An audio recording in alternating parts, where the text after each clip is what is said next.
தூத்துக்குடி மாவட்டம் கோயில்பட்டி புது கிராமம் சிந்தாமணி நகரைச் சேர்ந்த முத்துமாரியம்மன் மகன் விக்னேஷ் பாண்டி மளிகை கடையில் வேலை பார்த்து வருகிறார். இந்நிலையில் கடந்த டிசம்பர் மாதம் விக்னேஷ் பாண்டியை IMO என்ற செயலி மூலம் சொக்கநாதன் என்ற நபர் தொடர்பு கொண்டு இந்துவாக இருந்து கிறிஸ்தவ மதத்திற்கு மாறினால் 10 கோடி தருவதாக கூறியுள்ளார்.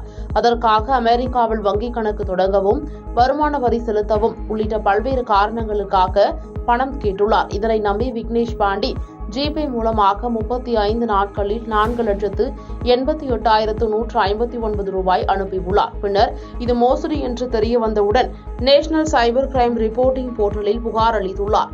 தூத்துக்குடி SP பாலாஜி சரவணன் உத்தரவின் பேரில் சைபர் கிரைம் காவல் ஆய்வாளர் ஜோஸ்லின் அருள் செல்வி தலைமையில் போலீசார் விசாரணை மேற்கொண்டதில் தஞ்சாவூர் மாவட்டம் ரெட்டிப்பாளையம் பகுதியைச் சேர்ந்த ராஜவேல் என்பது தெரியவந்தது.